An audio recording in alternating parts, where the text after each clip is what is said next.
Fitini Show.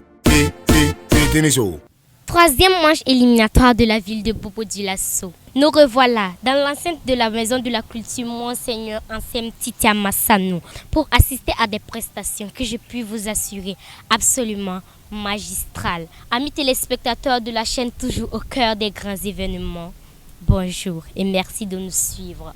Aujourd'hui pour vous, nous recevons spécialement des dévanciers participant à des éditions précédentes de Fitini Show. Et oui, hier tout petit, ils étaient sur la scène en tant que participants. Et aujourd'hui, ce sont de jeunes adultes, hommes et femmes déjà intégrés dans le monde du travail.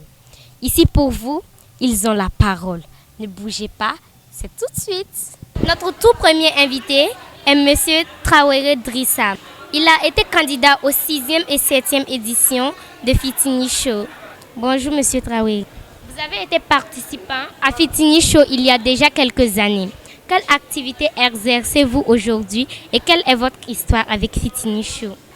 De par l'activité qu'on fait aujourd'hui, moi en tant qu'un commerçant au grand marché de Bobo-Dioulasso, Fitini Show m'a permis de m'exprimer devant de nombreux publics.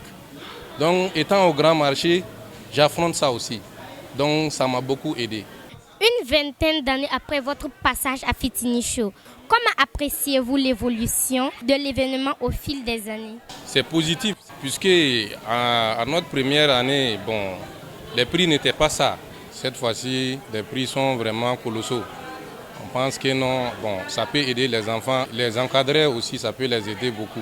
Un mot sur le civisme et la citoyenneté chez les jeunes. J'invite nos jeunes frères à respecter nos autorités, les codes de la route, tout ce qui vient du civisme, quoi.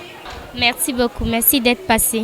Notre prochaine invitée fut candidate à la 15e édition de Fitini Show dans la rubrique Playback où elle a imité l'artiste Ramangoni.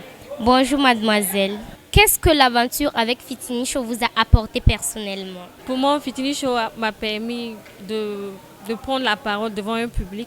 Et ça m'a permis aussi de rentrer dans le monde de la célébrité un peu. Donc j'étais un peu célèbre quand j'ai fait Fitini Show. Que pensez-vous du mariage des enfants?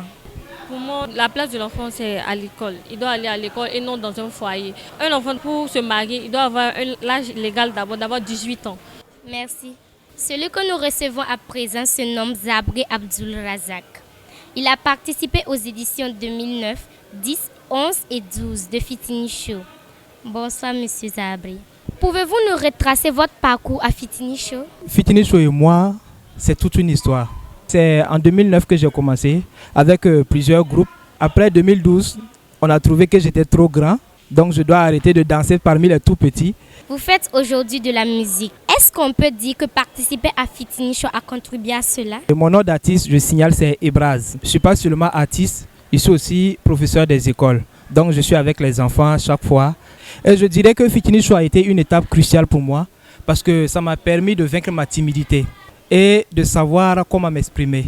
Chaque enfant a droit à une éducation, quelle que soit son origine ou sa situation sociale. Qu'en pensez-vous? L'éducation, c'est la base. Un enfant bien éduqué, c'est toute une nation qui en bénéficie. Merci. Nous recevons à présent M. Sogore Sekou qui fait aussi de la musique, mais pas que. Bonsoir monsieur. Parlez-nous un peu de votre parcours à Fitini Show et de ce que vous exercez aujourd'hui comme profession. Mon nom d'artiste c'est Ashmin, ex-danseur.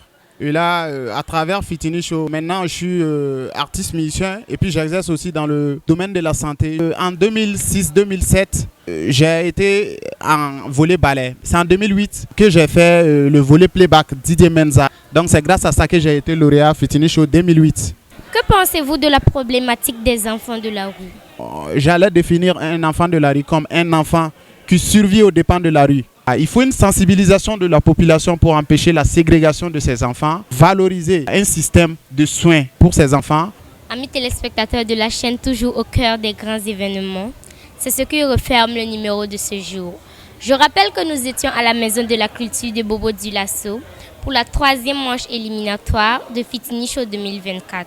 Ce qu'il faut retenir, c'est que Fitini Show, en plus d'être la plus grande manifestation culturelle au profit des enfants pendant les vacances, c'est aussi une école, un cadre d'expression et de développement. du savoir-faire des tout-petits. Voilà, chers amis, c'est tout pour aujourd'hui. Mais je vous dis à très bientôt pour un autre programme. Au revoir. Le meilleur show à Bobo, Fitini, le meilleur show Faso. Ayerra, ayerra, no.